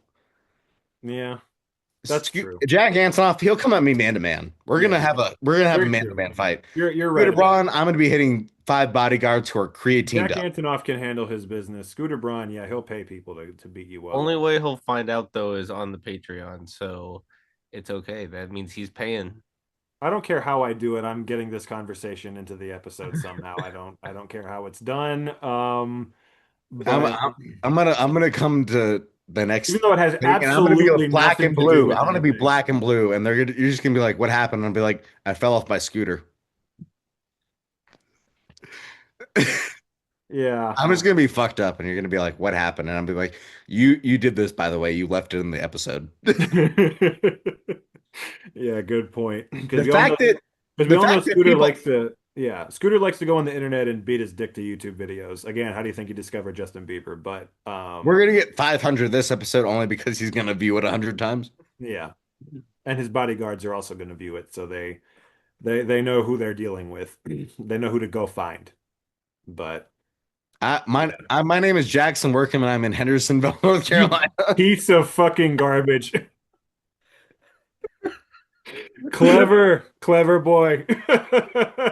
I don't know anybody else. This was me. Well played, sir. Go on the run now. Well, if that is all that needs to be said about that, I think we are going to move on to the last pick of this episode. Starring Chow Yun Fat, no less, in a role that involves nothing to do with guns. Yes, he does get into a few fights, Got those guns. but he is yeah, he ain't Mr. Kung Fu in this one. We got Cherry Chung, who is Jennifer. I just want to bring those two names up before I forget them because I'm going to refer to them by their goddamn Jennifer. movie names for the rest of the time. Cherry Chung can get it every day of the week. Greta Lee be damned. Just want to say, and fuck Vincent, who is played by Danny Pak King Chan. Fuck that man. Fuck him up his ass. He didn't deserve that ending. And I just want to say this. Everyone involved in this movie sounds like a porn star name. The per- Maddie. there's too many. I could go through if you went through the thing, like for the goddamn credits. Producers, Dixon Poon. Yeah, Dixon Poon. Okay, Oh guys. wow. Uh, wait, where's the? There's I just one wasn't person. expecting it to be that No, there's so many. Like from the I first felt one. so bad. I was like, I'm trying to look through all of them now, and I'm like, where are all these people that the names that I was just like, what the fuck? And thankfully they're not letting me do that on IMDb. Somebody's last name was Cuck, and I was like, I saw that. I saw that in the credits. no way. Oh, like something Wong, like it was like pulling Wong or some shit or jacking. Like I was swear to God, I was like, what the fuck? I was like, why are all these names terribly like? Oh my god. But anyways, this movie, despite me saying all of that, is amazing. It's basically there's no basically because you can't describe this movie by comparing it to another movie. In my opinion, maybe I'm wrong, and you guys can hit me with that. Please do. But like it's a Hong Kong production set in New York. Chow Yun Fat plays, so basically he plays Samuel, who is this girl. Her name's Jennifer's cousin. She's coming from Hong Kong, and she is coming to see her boyfriend, Vincent, who is like that's her guy, man. She's been saving up 2 years to study with this man. And I know he's been going up to Boston for a while, and as we know with the podcast, I like Boston. And I don't blame him. I He's don't shipping up to blame him. Boston. Yeah, shout outs to Boston. But still, like, bro, you could tell your girlfriend that's been saving up for 2 years you're planning to go to Boston. Also, maybe you tell her that you're not fucking with her anymore and you need her to open up to different lifestyles because you like another girl. Because she comes all the way over here from Hong Kong. Hey, She stays with her goddamn cousin Sam. Sam. fuck you. Relationships are like sharks or whatever. Okay. Fuck Woody Allen. 13th sister, like ninth aunt removed from like, okay, you can We had marry your cousin. 13th aunt in Once Upon a Time in China, and now we got 13th sister in this Sister. movie. Yeah. You can also marry your cousin in Colorado. I just want to make that as case when we're talking about this movie. I like how you've looked that up for no particular reason. I didn't. Colorado decided to remind us of that Oh. in a post on Facebook about a month ago. Wow. Just want to let you know that wasn't. I didn't look it up. I didn't like look this up. It was shoved into my face in the newsroom. Okay. Yes. The things you hear. And we all said like, I'm glad Colorado. Everyone like was like, I'm glad Colorado wants to remind us that you can do that in the state. Yeah. So when I was watching this movie, I was like, this is fucked. But also like 14th cousin removed or niece removed. You know, like I was like, it's a little fucked up, but sure. Anyways, you get sent to hang out with your cousin. You get a new New York thing. You find out your boo, who you've been saving up to go with, has been hitting this other Chinese chick who's more American than you are. And then he tells you to open your horizons and shit. And so you do. And that's the whole movie is you opening your horizons. And you got your cousin who's like low key falling in love with you, which is kind of fucked up. But hey, it's your 13th removed cousin. So who gives a shit at this point? Yeah. And shout outs to him. They live in the same apartment. Yep, shout out. He also helped you set up your apartment. Even though Bathtub he desk, was bro. just some- Bathtub desk. Genius move. Big head move for being a cab driver who hates Mexicans. Just want to put that out there. And Broadway. And Broadway. Calls But- it Yankee Opera. I wanted to actually strangle him around the throat when he said Frankly, that. You know what? You know what though? taxi drivers as Vincent. well, 'cause he You know was what walking in the Vincent middle of doesn't the have that street. Chow Yun Fat does have? What? He has that watch on him. He has that lighter watch, bro. If you have a lighter watch, you are goated. That thing was badass. And you know what? I will say Chow Yun Fat in this whole movie, I was like, this is the only time I've seen this is probably my favorite performance I've seen him in. This is the most out of like pocket, like I've never seen him like this before, but it made so much sense.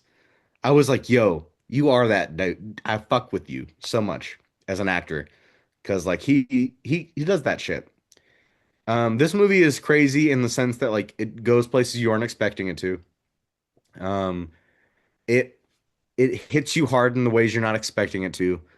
And I will say this, for a Hong Kong production, like for being a completely foreign production, they get New York down the way Spike Lee does in 25th Hour. They get it the way Smoke does, in my opinion. They capture that like weird uniqueness about New York, especially in that time period. And shout outs to Chow Yun Fat for being born on November 9th, the day we all watched it. Yep, today's date. Are you serious? Yes, that's his Today is birthday. his birthday? In the No, movie. no, no, no. The character's birthday in the movie. Oh, He says, remember, he says like I was born on my that's name was right. Oh my on November God. 9th. It's November 9th, I bro. didn't We even watched it think today. about that. Yeah, and we're That recording is it today. fucking So I crazy. said, and it's funny because when I was watching the movie, I thought like, damn, I wish I picked this like 2 weeks earlier. And then that happened. I said, there's No, no way I picked this any other day.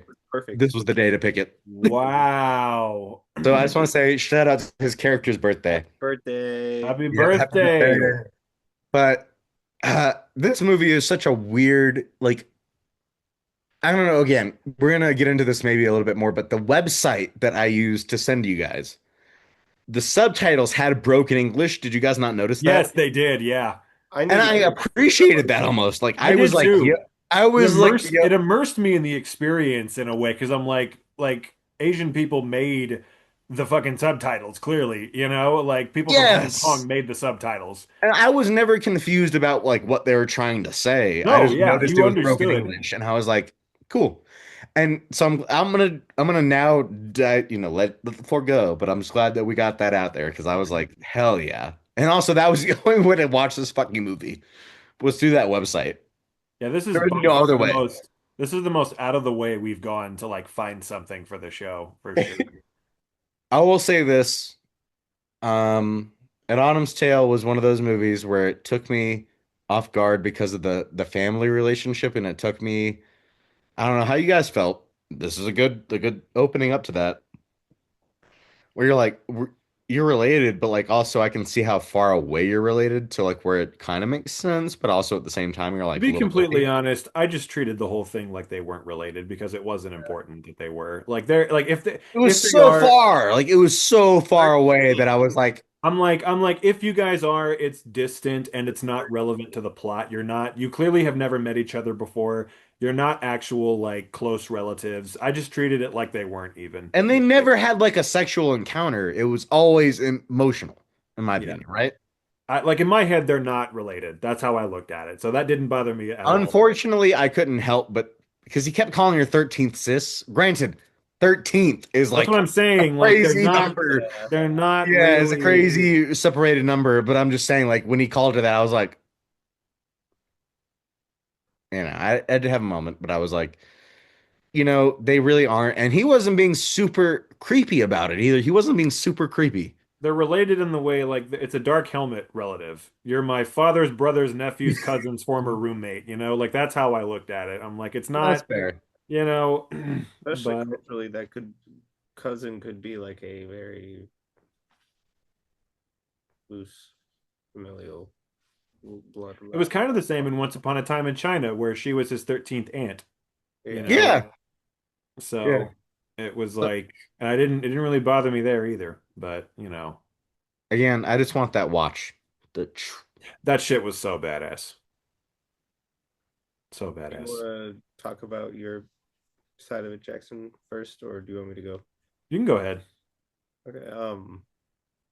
From the get go, I absolutely fell in love with this movie. I was really enjoying it, and I had no idea what the plot was. I had no idea anything other than Chow Yun Fat, and it really kind of caught me off guard how just like somber and well that it just put me into this environment, put me in with these characters that were rambunctious, put me in with these people who I wanted to see succeed, people I hated, and moments that just genuinely fucking punch me in the chest and are like, fuck you.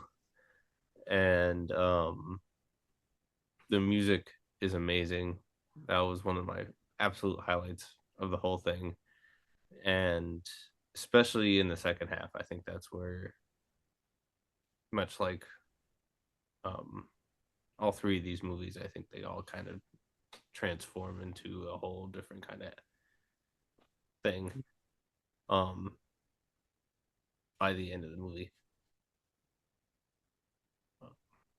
I mean, I don't know if Jackson, if you have anything to say about it, but I was like, I agree with you on that sense because like I'm not gonna spoil the last frame just yet, so Jackson can like you can have your moment, but like that last fucking like 5 seconds of the movie just wrecks you to the point where like it changes everything. Yeah. Um, so I'll just go ahead and say, this was just, man, I didn't know what I was in for here. Never heard of this movie before in my life. It seemed like just a very, again, this is the most out of the way we've ever gone to find something, and boy, was it worth that journey because goddamn. This is one of my favorite movies that we've ever chosen for this show. Matt, this is one of your all-time best picks. I can't thank you enough for it. Man, what a great way to start the day. I woke up early this morning. I was supposed to watch this and Election both last night, but I didn't get to this one in time. So I woke up early this morning to watch it before work, and what a wonderful way to start the day off. Just feeling all the things, just absolutely falling in love with this movie and these characters, and just it's absolutely beautiful. The whole movie from start to finish was just absolutely beautiful and just amazing, amazing writing, amazing characters, amazing journey. Like you said, Sam, the music was fantastic. The emotions that this movie conveys, not just between the two main characters, though that is the obvious highlight. Just like the relationship between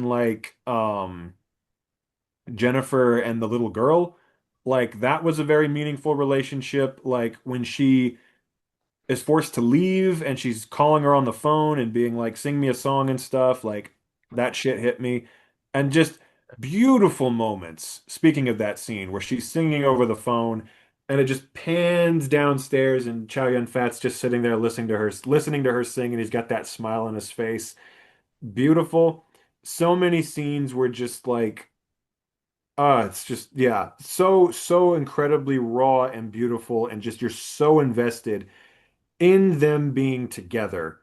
Like, I wanted them to be together so bad because they really are just, they don't seem like it at first, but they're such a perfect pair and they make each other better. And it's like, I swear to like that scene, not the very last scene, though that did hit very hard, but the one right before that, where she leaves the apartment. And he's running after her type shit. When he just starts sprinting after her, that shit just hit me like a ton of bricks. I was like, but and just the look on his face when he stops, and it's just that shot of him just like looking off in the distance, all heartbroken. The emotions that Chow Yun-fat conveys during that moment, a fucking moment is worth 1,000 words. I felt like every emotion that he was feeling, I could see it in his face. And you said it earlier, Matt, and I agree with you. This just came so out of left field because it is by far my favorite performance I've ever seen from him. Like, I've seen him in a lot of movies, Crouching Tiger, Hidden Dragon, Hard Boiled, lots of stuff where I really loved him. I didn't think anything would ever beat Crouching Tiger, Hidden Dragon, but this is like his best performance, my favorite character he's ever played.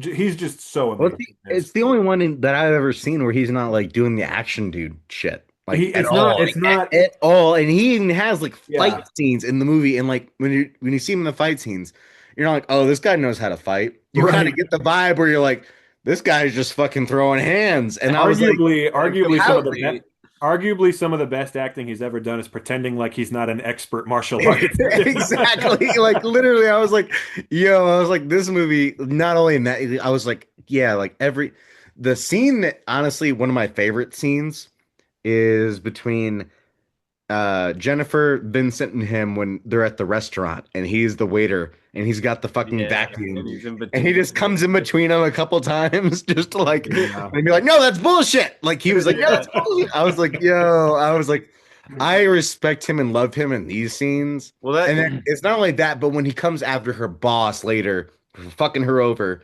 Granted, he does kind of fuck her over in the end of that scene. But like when he was like, I'm gonna come for you, bro. Like I'm gonna defend you. Yeah. I was like, you know what? This dude's a real dude. Like he is straight up like I because at first I kind of thought he was a little seedy. Like I was like, I'm not sure about him. I'm a little like on the left field. Like he could be a good dude, but he could also be like fucked up. They went a little more on the hens of he's fucked up, but he's a good dude. That's what I liked about it. Like they're like, yeah, he's got his flaws, but the core of it, he's always a good guy, in my Yeah. opinion. And I was like, that's why his character just hit so hard for me. And I was like, yes.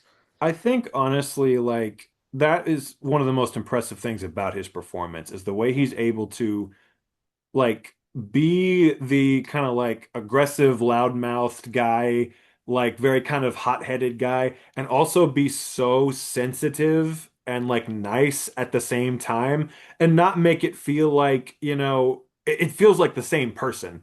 It's believable that these two sides exist to this same guy, where, and I love it too because, oh, goddamn, one of the most heartbreaking moments in the movie because that recurring line where he says a real man doesn't say someday, he does it right now.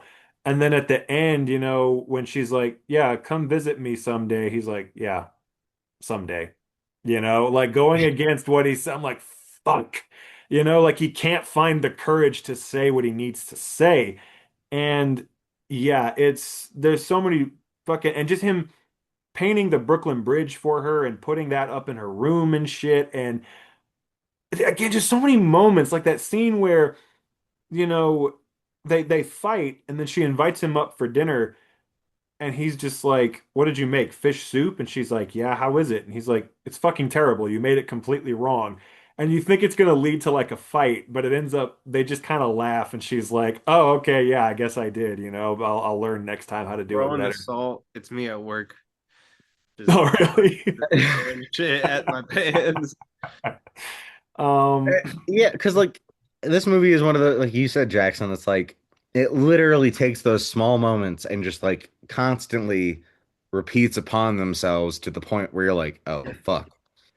Because like I think it built like I know you said the last scene didn't hit you hard, but like I think the last scene no, it built did. a It did. I point. just said, yeah, it did. Absolutely, it Because did. like her being like I wanted to open a restaurant on the pier, and then him saying like at the event like, and I want to say this too. It made me think of Longest Walk, a long walk. I mean. I was like, this is the one movie where the other character takes the other character's dream and makes it their own, but it makes complete fucking sense in my opinion. Like Yeah. The Long Walk, it didn't make any sense. This one No makes sense so at much all. sense. Yeah, Yeah. this one, him like, because it reminded him of her, and that was the whole point. Was Right. he literally lived his whole fucking life Yeah. in memory of her? No, but he And got I to was live like, out his yo. he was And then saying he says earlier, table for two, and I'm yeah. like trying to figure out if that is him and her or her and Vincent. No, because Vincent's not there. Well, Vincent, he's not there, but that's like in my head, I'm like, does he know that? And I'm like, it could I also don't be know. her That's in one of the my See, in things my where I'm like, did opinion, he? see, in my opinion, she and Vincent are not together at the end of the movie. Like to me, it was so. he was just giving her a ride to her new place. Like they didn't end up together when they're driving away in the car. Because she made it very clear, like he says, "I'm ready to settle down," and she says, "That's good, but I'm not." Not. Yeah. But like, So you could be thinking about Boston tomorrow. and that's where I was like, I love the open-endedness of it because they didn't necessarily like show you everything and be like, this is what it is. They just said, we're gonna tell you some things, let it It's go, kind of and like show it's you kind of this like and let it it's go. kind of like what I said about Spider-Man 3 last week, where I'm like, I like how they have a chance now. It's gonna go somewhere. You may not know where, but it's like, okay, I like the ambiguity of like now they get to sit down and catch up and they're at a different place in their lives now.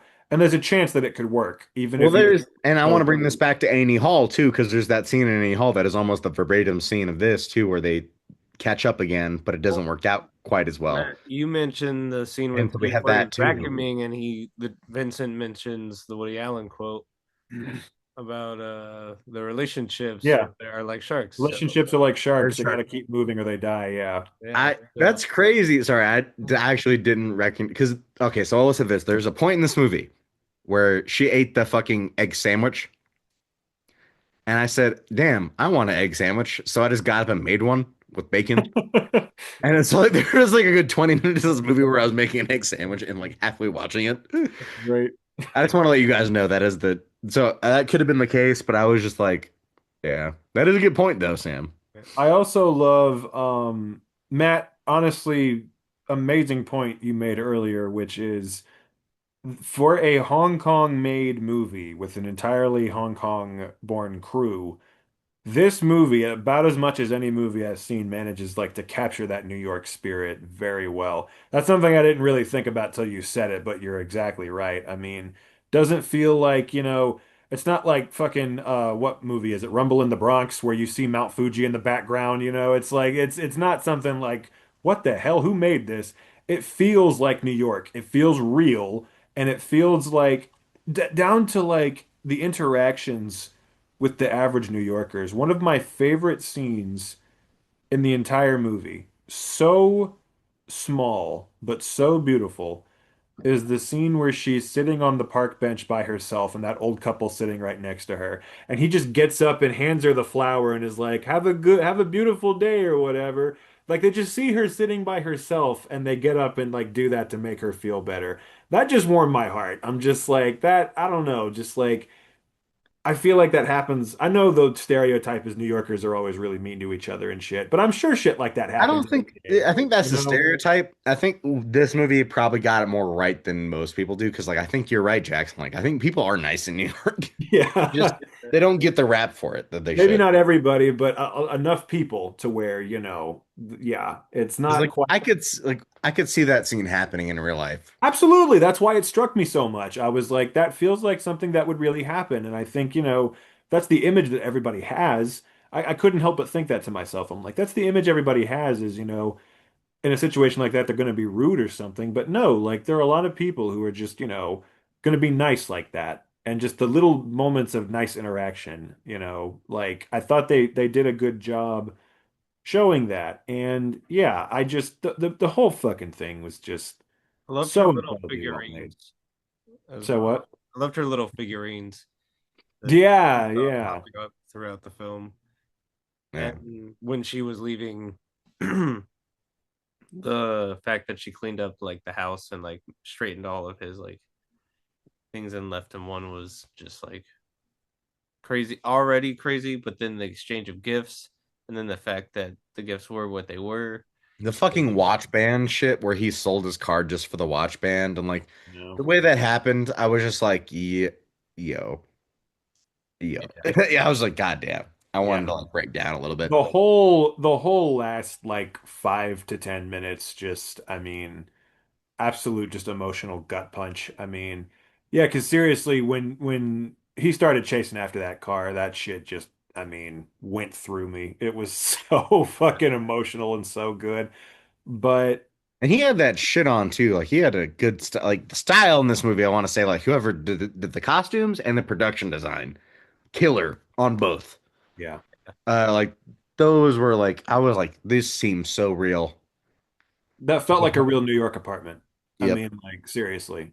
And And what they dressed in felt real. Like he felt like he was like a because like his clothing I noticed wasn't like super American, but it wasn't super Asian. It like really walked the line between like right. Western and Eastern. Like, and I was like, hell yeah. Like sometimes he had that shit on where I wanted to wear it. I was like, yeah, I want to wear what he's wearing. He was dripped out. There's no doubt about it. And then sometimes I was like, that's just like a white t-shirt and some jeans, which is low key the James Dean like vibe. Yeah. And I was like, I know they're doing that probably low key on purpose, like putting him in white t-shirt and jeans, having Yeah. him smoke cigarettes like that, you And know? handle punch. Yeah, I was like, okay. Her I felt outfits it were good also. too. And And the but his fact that it was the 80s too, it was like 87. yeah. Yeah. And I want to shout out really quick because we haven't mentioned her yet. The director, Mabel Chung. A massive shout out to her. She did an amazing job doing this. I want to, much like I have now with Johnny Toe, I want to just whatever else she's made, I want to go check it out. You know, if we can find a way to get another movie of hers on here eventually, that would be something else. Because I'm like, who are you? Holy shit, you made this amazing, amazing, amazing movie, and I just like, what else have you done? You know, like show me that shit. Um, yeah, I really can't thank you enough for picking this one, Matt, because fuck, I mean, goddamn.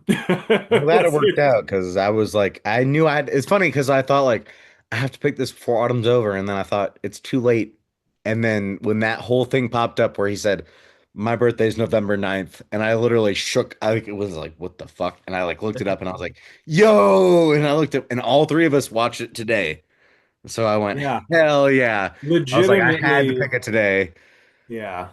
I did not realize when it didn't register to me that today was November 9th. So I was fucking insane. I went, yep, this works out. I'm glad I picked it too because like it was just, and I honestly, I don't think if we had done the podcast, like I would have chosen it. Like I would have like, because I saw this on Instagram post maybe 2 months ago, and I was like, yo, this movie sounds interesting. Like it's Chow Yun Fat and not in an action role. And then I sat on it for 2 months just to pick it at the day that it worked out. I was like, yes, Yeah, it was in the stars. I it also was. just have to say, it is wild because this is the only movie I've ever seen him in where he's not either shooting a gun, you know, doing a martial art move, anything like that. You know, he's just a dude. And I'm just like, I never doubted that you could just do a normal movie like this, but seeing it, I'm like, fucking hell, there's just Well, I nothing would you say the can't do. closest is like Pirates of the Caribbean, where he's just in that fucking steam room, just going But with the even that's speed. like But an even he's action like a adventure movie. exactly. That's where I'm like yeah. I was like he still has that like hinge where it's like, well, I'm sure when you're on a boat and you're doing crazy shit, you can Yeah. handle yourself. But like he did. To be fair, he did not. I don't think it once in either of those movies did anything actiony. Yeah. Pirates of the Caribbean. Pirates I of the will, Caribbean, I will stand on that one. he He didn't fought. do any. He He did fight somebody in that movie. I could have Got sworn. severely impaled. I Yeah, don't like think he ever did he fight. Did he like action fight or did he just go like No. I mean, I think he swung a sword at somebody, Oh but yeah, yeah, you yeah. can swear? Okay, like I don't know. To me, that like wasn't the same compared to because like this, like he's yeah. still it's a big action Well, adventure movie and he's fighting people, but here even he's if I put him in a movie, I would be like, okay, you're gonna hit somebody with a sword 4 or 5. You're gonna do this. Like you're gonna yeah, literally do good that, point. not just like bam and then just die. I'd Again, be. I haven't seen it in ages, but I don't think he. That's why I'm like trying to remember. Like I'm pretty sure he just dies. Like I don't. I cannot remember him fighting anybody in the Pirates of the Caribbean movies, he and does also die. He does get very much and impaled. and what I was gonna say is like in those movies, before I saw this, those would have been like these are the Chow Yun Fat roles that like he totally steps outside of his character. Like I will say, Pirates of the Caribbean is probably it's like this Pirates of the Yeah. Caribbean, Yeah. and then maybe the rest. But Yeah. like Pirates of the Caribbean, he looks fucking unhinged. Yeah. He acts unhinged in that Yeah, movie. yeah. Like No I was doubt. like, I'll give him that. And I wish, and that's maybe something we can do is just go into more of his roles in China that have nothing to do with American values, because maybe Well, he you has know, more of these. it's funny I because know Sam had picked one, it but not hard feels boiled. it feels like in the last like year and a half, 2 years, however long it's been, it feels like I've been watching a lot more Hong Kong movies. Like it just feels like I've seen a ton in the last like year and a half, 2 years or so. And it's been interesting, you know, and we picked two on this episode, so I bring it up to say it's interesting every time I see more of those and just learning more about the Hong Kong film industry and, you know, immersing myself more in that world and you know it's very fascinating like everyone that I've seen and just going on that journey learning more of who the actors are and stuff like that you know seeing people like Chow Yun Fat and Maggie Chung and you know Tony Leung and you know all those kinds of actors pop up so many times and the smaller ones too because like we said there were a couple in Election who were in It Man so there's a lot of crossover there And that so one dude from uh from Kung Fu Hustle. Yeah, yeah, yeah. yeah. I was Um, so when I saw him in that, I literally freaked out. I was like, yo, it's that guy. I've never seen him in anything, one other thing else other than this movie. yeah. It freaked me out. I was like, hell yeah. I'm glad we get to And bring that one back. And yeah, just this one was again right down to the subtitles. Yeah, having kind of broken English, like, it immersed me in it more. It really made me feel like, I don't know, I was seeing it I, through their perspective I love the almost. Well, yeah, scene because when they just screech up at the airport and then like get out and like leave the car there and go And the patrol. cops telling them like, you can't park here. Yeah, it was just sayonara, yeah. sayonara. Sorry, I literally like, and they were fucking. I could tell they were fucking with him. They were not. Like, they knew what he was saying. They were just fucking with him, which is the funniest. And Jennifer. I will say this. I will say this too. I love Chow Yun-fat's character very much. I was with him for so much of the movie and I loved his character. I wanted to slap him in the goddamn face when he called Broadway Yankee Opera. I was just like, Oh, fuck he had. you. Well, But my favorite line of his was in the beginning when they just pick her up from the airport and they start running into the Mexicans and they have that like car road rage incident. wild ass scene. She says, my favorite line is her going, "You know they didn't understand a word you said, right?" And his response is, "I don't care. It just made me happy." Or the fact that they like are pissed makes me happy.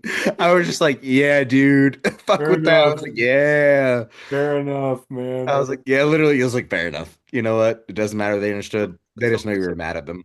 Yeah, something about his Um, character that I really appreciated was like his deep loyalty towards everyone around him that he just gave it his all. He gave that dude $2,000 when he's dealing with the like people destroying his restaurant that he's trying to start and all that kind of shit. And it's just yeah. like, wow, this is like a dude who I could like look up to. That's what I'm saying. It's Well, he like they said, make like, I don't, you. I think he said the words, I don't matter how people look at me as long as I still have my dignity. And I was like, that line also is a fucking crazy line to have in a movie. Yeah. And that's the thing is he walks that line like you think at first like, oh, he's a little crazy, he's a little boorish, he's gonna be a little. But then you see like, yeah, that's part of his personality, but he is a very honorable, good dude, like who, like you said, is kind of an inspiration in a way, just the way he handles his business. And is in the moments where he's like, you know, I don't know, he was relatable to me towards the end, where it's just like he knows what he wants to say, but he just doesn't have the courage to say it. Like everybody's been in that situation before. So it's like there's so many sides to him. He's a multifaceted character. And I don't know, he really felt like a real dude. And so did she, by the way. She was a great character as well. Her And style was really cool. yeah, she was killing it with those outfits for sure. And Yeah, the outfits were crazy. yeah, and she also just I liked again her arc of like, because yeah, I haven't said this yet. Her boyfriend's a fuckface. Yeah, fuck you, Fuck him. fucking Vince. Vincent? Hardcore. Vincent, yeah. Oh, well, yeah. No, that's obvious. And I liked she had a line out of nowhere that was just hard as fuck where I was like, God damn. Where, he says like she's like, yeah, I'm 23, I'm not getting any older. And he's like, well, I'm 33. How do you think I feel? And she goes, a 23-year-old woman is older than a 33-year-old man. I Man. was like, Yep. Yep. fuck. You know what? I will give that credit for the writer, Alex Law. Hmm. I'm assuming that's a dude. I could be wrong. It I'm is, yeah, assuming. Yeah. Kudos for him to writing that line. for That real. line hard as fuck. And I think any woman would be like, like they would snap for Uh-huh. that line. And Uh-huh. I'm like, dude, yeah, dude. Yep. Yeah, that was definitely like that just caught me off guard. I remember when she said it, I was like, God damn, wow. I'm gonna say this real quick.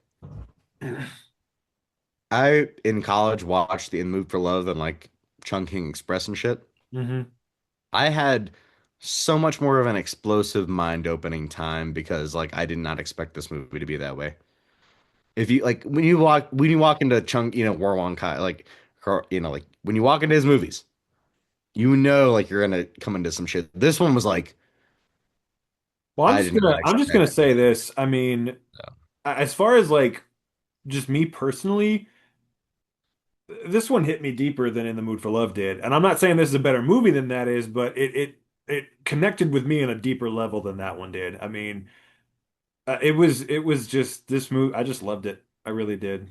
I mean, what Well, a wonderful time. when I was on the phone with Matt, I was testing out the subtitles with my casting, and I think the first things I said is, Matt, you've picked the best movie of the week, Yeah, for sure.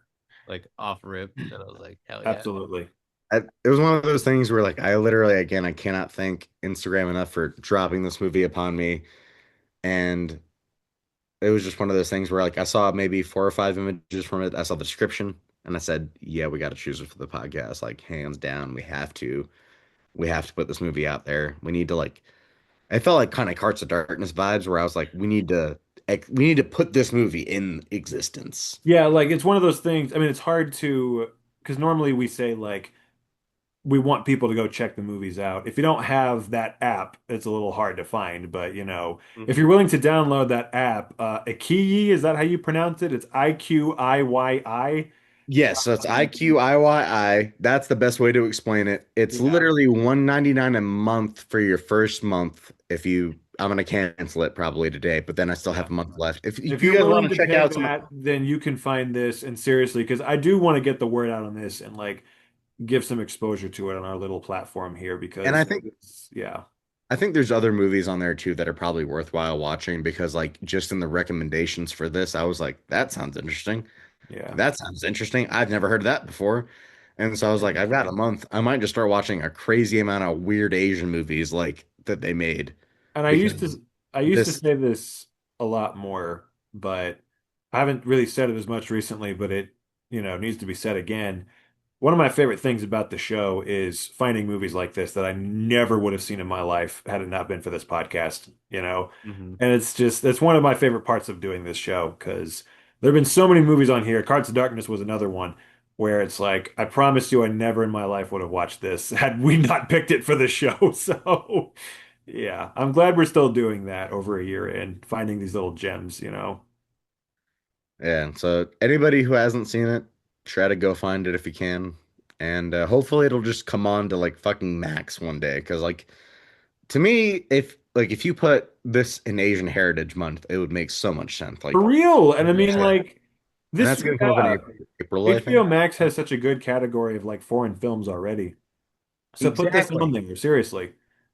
Especially like past lives and material like Celine songs type shit. Like put this in her thing. Like I don't know if this was inspired by like her stuff, but this reminded me of like her shit a little bit. And like not in the sense that it was Asian and like completely, but like the depth of it and the consistency of like how this was not the same as other shit that I've seen. I was like, okay, okay, you know. Yeah, for Especially sure. him being a waiter at the point, I was like, minor man materialist for a second, where he came up Yeah, with, good point. and I was like, yo, this makes more sense than materialist did, but And like Materialist, you got the kind of love triangle aspect going on. But yeah, The sorry, the scene where he is in the car on his birthday riding off, like standing at it, and he keeps looking back at her, and she's with Vincent, and it just like he feel the longing and the tug, yeah, and it's just I'm very glad you pointed that out because that was something I felt when I was watching it. Like every time he looked back, I like felt it. mhm. It was such a good choice by the director. And Um, I yeah. think the way like the just loneliness in some of their eyes at points was really depicted well. Chow Yun-fat, this is a movie that just made me realize how much he can do with his face. I mean, like I said, every emotion that he is feeling, you can see it on his face in so many of the scenes. And her too. I can't remember what was the actress's name? let me look it up real quick. I have it right here. Um, her name, Cherry Chung. Cherry Chung. She God bless was her. so, Amazing. She she was was so good. so fantastic in this. Yeah, just she and Chow Yun-fat both just giving these powerhouse lead performances. Yeah, just full of so much humanity, naivete, longing, love, just so much of it. And just, yeah, I really just, the whole way through, it was amazing. By the time it was over, I was like, wow, one of my favorite things we've ever seen on the show. So, I'm so glad that we all liked it. I'm so glad that it worked out. And I think it's funny that me and Sam both picked heavily Asian picks this episode. And I didn't. I was Hey, very aware Middle of Eastern, whitewashed Middle Eastern. that. Well, hey, Sorry. you all saw the Body of Lies episode, so not my Hey, first hey, time. You're just a Justin constant Trudeau, reminder, pulling us away, tugging us. Justin Trudeau is a friend of the podcast. Is Orlando he Bloom is after this not. episode? Orlando Bloom is not. We're talking about Orlando Bloom is circumcised my versus friend. uncircumcised. Orlando Bloom is my friend, God damn it. Well, Orlando, I got your back. you know what? I'll eat his Orlando Bloom and onion any day of the week. Baby, you're not a firework. She doesn't want to know what you're worth. Because you couldn't make her, uh. Extraterrestrial.